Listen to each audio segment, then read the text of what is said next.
Mga kapatid, magandang umaga po sa inyong lahat. Hindi ako mapalagay dito sa Avanza na to. Ito po yung vlog ko kahapon na dinala sa amin, itong unit na to. Actually, tinulak dito sa amin kasi kapitbahay lang ang may-ari. At nakiusap nga na i-check up. Ngayon, ang sabi po niya ay sira lang daw po ang starter. E di kahapon, pinasimulan ko na i-check up yung starter, buo naman yung starter. Ngayon, hindi namin maikot yung sigunyal. Pero hindi po pala starter lang. Mukhang mapuputukan pa ako ng matindi nito kung hindi kaagad natin na-check up ito. Ang makina po nito, stock up. Ngayon, itatry namin paikutin. Laki ng tubo mo na yan ah. Tingnan ko nga yung tubo mo. Itaas mo nga muna. Ayan. Oh. Ito yung tubo na gamit ni Engineer Tolitz para paikutin yung sigunyal. Nandoon kami sa main pulley. Okay. I-try mo ngang paikutin. Sige nga. Try mo nga. Yan, sir, wala. Hindi talaga kaya. Nalog lang yung sakyan. So, ito po ay automatic transmission. Baka naman yan ay nakakambyo. I-check mo nga. Tingnan mo kung naka-neutral. Neutral yan. O, ayan. Nasa neutral. Okay. So, dapat talaga iikot ang makina. I-check mo nga kung may oil. Check mo nga muna kung may oil. Tingnan natin. Ayan, engine oil. May oil. Meron, sir. May oil pero sunog. Meron na kaming nagawa na ganitong issue. Dinala din dito, tinaw sa amin, putol po yung timing chain. Sa nakita ko na kulay ng langis nito kahapon, talagang maitim na maitim, hindi siguro to nag-change oil. Tingnan mo, Doms, oh. Pati nga itong dipstick sobrang itim oh. Tingnan nyo yung dipstick nyo. O saan ka ba naman nakakita? Inalis ko na yun lang sobrang itim pa rin yung dipstick. Oh. Matinding-matindi yung yung sludge, no? Oh. So kung hindi ka nag-change oil, nako, sa mga timing chain, napakadelikado po niyan. Talagang yung kadena mo, sisirain yan. Lalo na kung gumagamit ka pa ng makapal na langis. Sabihin na nating makapal na langis, may mga nagrereklamo kasi dyan ano daw ba yung makapal, ano daw ba yung manipis. Kasi po, pagka mataas ang viscosity, medyo makapal talaga yon pagdating sa lengguwahe natin. Kapag ka naman mababa ang viscosity, yun nga yung sinasabi nating manipis. So, ang mga timing chain, kailangan yan ng mga mabababa ang viscosity. So, manipis. So, halimbawa, 5W30. O kaya, yung iba, sa malalamig na lugar, 20W30 or 0W20. Yun yung ginagamit nila dyan. Kasi nga po, yung mga kasukasuan ng timing chain, dun sa loob ng pinaka-timing chain na yun, nung kadena mismo, kapag makapal ang langis mo, mataas ang viscosity ng langis mo, hindi yan basta-basta papasukin ng langis. Kaya nga, sa umaga, pag start mo, maingay. Yung mga gumagamit ng mga matataas ang viscosity na langis, pakinggan nyo. Ang inyong makina sa umaga, tuwing ini-start mo, maingay yan, minsan ilang segundo. At saka lang yan tatahimik kapag ka napasok na ng langis yung mga kasukasuan ng kadena mo. Ilang beses mong gagawin yon tuwing umaga. Kaya nga, pag malapot na ang langis mo dahil sa hindi ka nag-change oil, marumi na ang langis mo, ito ang posibleng mangyari dyan sa makina mo. Makapal ba ang sludge? Tingnan nga natin. Dahil ito ay di gasolina, talagang kapag ka di gasolina ay given na kapag hindi ka nag-change oil ay pupunteriyahin ng sludge ang iyong makina. Dito pa lang mga kapatid, ayan kinutkot ko na ng kuko ko. Kaya magugulat tayo ngayon kung dito sa loob ng makina nito mamaya pag nabuksan na natin yung ibabaw ay talagang makapalang sludge. At yung sludge na yon, kung dumikit dito sa plastic, didikit din yan sa kadena. Kaya wag po kayong aalis dyan. Hintayin nyo po na mabuksan namin itong makina nitong Avanza na ito. At dito po ilalarawan nitong Avanza na ito kung gaano katamad ang may-ari nito na magpalit ng langis. Bungad pa lang yan, no? Oh, natutuklap na. Ha? Grabe. Wala ba dalang mag-change oil to? Dagdag talaga to ng dagdag siguro. Top up lang ng top up. Oo. Tapos kung iba-iba pang brand na na langis. Saka talaga yun. Kadalasan kasi pag iba-ibang brand talaga kasi parang nagiging Oo, paiba-iba ng brand. Garong parang maano sa yung chemical reaction niya. Kaya Yung mga magagaling na may-ari ng sasakyan, ka-change oil lang, 4,000 pa lang tinakbo, nag-aalala na, mag-change oil na ulit. Kaya nga nagkakabiruan, magpapa-change oil ka na naman, saan ka na naman pupunta? Mas okay na po yung ganun. Kesa naman dito, talagang hindi nagpapa-change oil, ito, ang kinalabasan ng kanyang makina.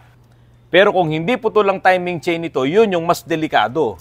Kasi pwedeng sirain. Ano yung dome yung pwedeng masira dito kung hindi timing chain ang problema? yung main bearing taka piston. Ayun, Yayapusin kasi noon na main bearing yung sigun niya. Oo, ganito langis mo, tapos nag-overheat ka, malagrasa na yung langis mo. Di ba? Mapapakat yun. Kaya yung title ko kahapon, pakat na ang makina. Papakita namin sa inyo ito hanggang sa matanggal na tong cylinder head cover na to. At makita nyo kung anong nangyari. Kasi dito pa lang, lalabas na yung timing chain kung putol. Kung hindi man putol, baka ito ay tumalon ang kanyang ipin or may ibang nasira. At yun nga, yung sinasabi nitong si Doms ay posible na pumakat na yung connecting rod bearing, main bearing doon sa sigunyal. Kaya iyan ang aabangan po natin. Pati yung piston, pwede kasi manikit yan dyan sa piston liner niya pag wala na talaga. Maayos na loob ng kit. Sir Angelo, binuksan ko na yung makina mo para lang makasigurado ako at makasigurado ka rin, malaman mo na rin kung ano ang problema. Ngayon, kung ayaw mo naman patuloy ang trabaho nito, wala namang problema, ibabalik ko lang. Pero ang importante dito, masilip na, makita, naka-video tayo ngayon at makarating sa'yo kung ano talaga ang nangyari sa engine mo. Saka nga pala mga kapatid, nung isang araw, umuwi ako ng Pampanga, nung 25, malambot yung gulong ko sa harapan. Medyo umuulan, kaya ako hindi na nakapagpakarga ng hangin.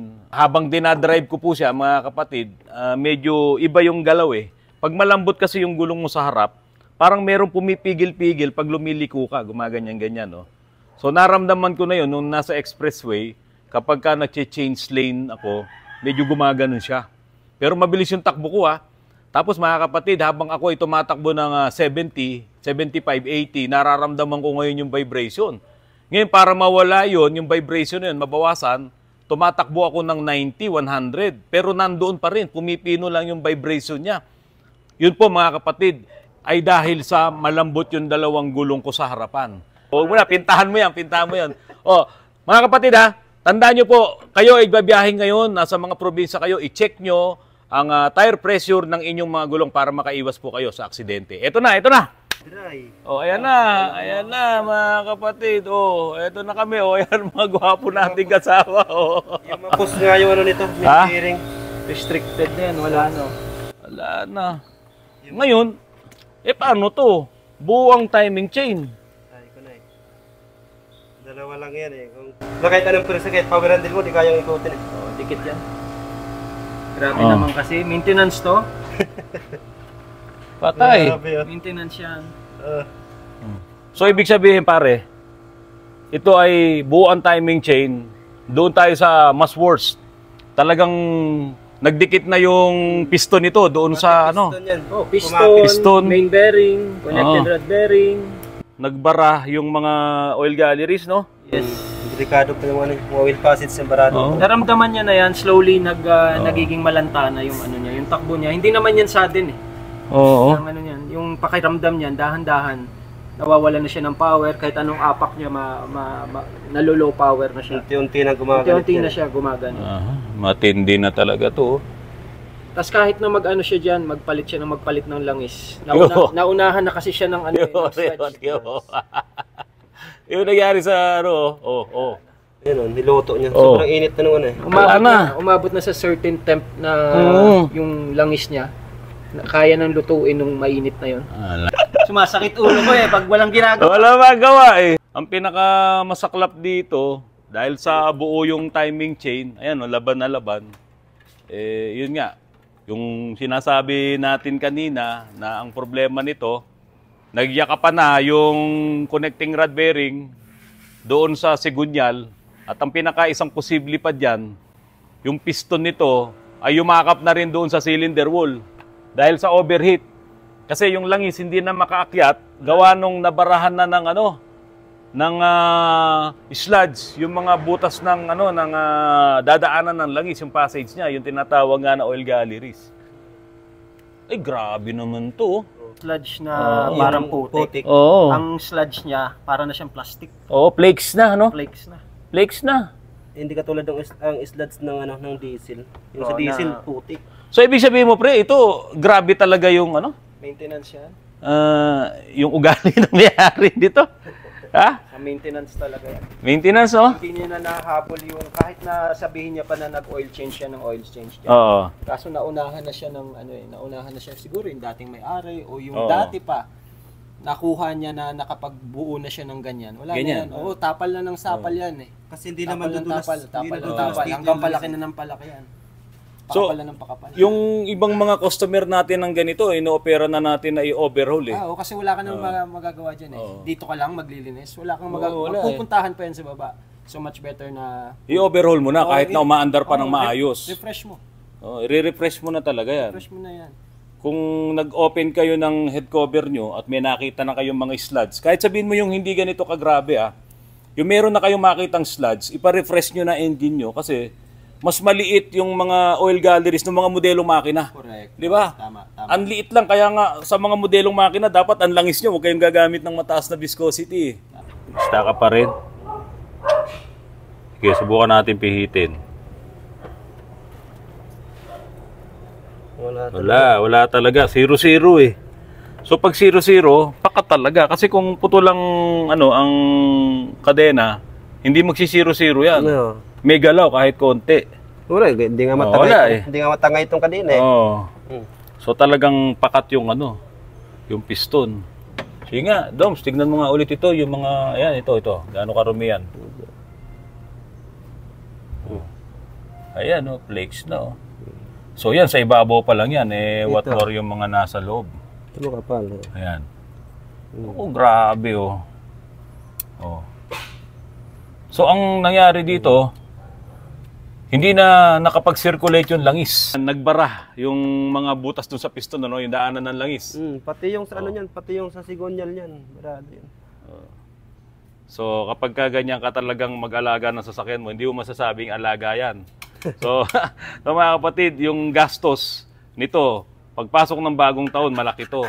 Kasi talagang ito ay major overhaul. Hindi pa alam ng may-ari na binuksan ko to. Pero dahil mapapanood niya ngayon, yung vlog na ito, kaya ko naman to binuksan para at least parehas tayo may peace of mind kung ano talaga ang nangyari dito sa makina mo. Pero hindi pa 100% yung peace of mind natin, Doms, bakit kaya? Hindi pa natin talaga nakita. Hindi makikita yung ilalim eh. Oo. Kung piston ang dumikit doon sa cylinder wall, depende sa tama ng kung kaya mong hiuning. Kung kaya or mag-oversize to. Mag-oversize. Pag nag-oversize. Meron kasing gas-gas na hindi naman kayang hiuning. Oo. So, i-oversize. Paano kung halimbawa nagdikit na yung sigunyal saka yung bearing o yung main bearing? Mas malaking problema yun kasi bibili ka talaga ng sigunyal kung tatamaan ng matindi. Pero sureball yan. Damay lahat yan. Pati sigunyal, main bearing, saka connecting rod bearing. Sigurado na yon, damay-damay na lahat yun. Damay lahat. Sa init niya yan eh. Grabe yun. Okay. Baka nga nag-overheat eh. Kasi parang palutuin mo din ng ganyan. Uminit yan. Ayan Diyos ko miyo. Ayan. Nag-overheat na. Kaya siguro uminit ng todo yung Nag-overheat, no? Kaya yung langis niluto niyang todo. Tingnan mo yung dulo. Baka pa tayo dyan, last touch pa tayo dyan. Ayan, So ito, nag-overheat talaga to. Kasabay na yung talagang wala rin talagang change oil. Kasi yung overheat, hindi naman ikokos itong sludge na yan Oo, kapal. Hindi ikokos yan. Ito kapabayaan. Pumutok na yan. Tapos nag-overheat. Ayan, putok ang radiator. Lagyan ng mighty bag. So alam nilang may mga problema na to, gamit pa ng gamit. So ayan. Sila na last touch. Yun ang nababaklas natin na hindi naman oil sludge. Tinatamaan, Pagdamay-damay yung main bearing sa connecting. Yung hindi nag-stack up, yung hindi nag-stack up, tinatamaan yung sigunyal. Yung piston lang yun. Ito pa kaya talagang stack up. Ito kailangan mo tuduhin ng linis pati. Kailangan mo buhay yung mga oil passage na ano nito eh. Kasi ito pa, kailangan ano nito eh. Pwedeng buksan to eh. Itong BBT niya, no? BBT, So, ito talagang magagamit na naman yung aming ultrasonic cleaner dito. Sigurado. Lalong-lalo na yung mga yan. Yung mga sira niyan. Yung kaloob-looban yan, hindi naman kayang pasukin ng ano eh, ng panlinis. Kaya ibababad namin ng mga 24 oras yan sa ultrasonic cleaner para pasukin talaga. Pero alam mo, yung mga matitigas na sludge, hindi rin kaya nung ultrasonic eh. Kailangan mo rin talagang ano. So yun, bago matapos yung taon na to, merong isa dyan, nakatayo lang dun eh. Ano masasabi mo sa mga subscribers ni Autorans? Happy New Year sa inyo. Salamat sa pagtangkilik. Ayan. Ayan, mga kapatid. Sama-sama ulit tayo 2025. Nako, marami tayong gagawin. Yung mga ayaw sa electric vehicle, standby lang kayo. Standby lang kayo. Siyempre, si Autorans ang buhay namin, hindi electric vehicle. Ito mga internal combustion engine. Kaya lang, maghanda-handa na rin kayo kasi pag nagmura yan, baka mamaya nakikipag-unahan pa kayo sa amin. So yun muna mga kapatid, nandito si Paring Doms, Paring Ner, at ako po si Autorans ay bumabati sa inyo ng maligayang bagong taon at ang pagpasok ng 2025, magkita-kita po ulit tayo. Mga kapatid, magandang hapon po sa inyo lahat.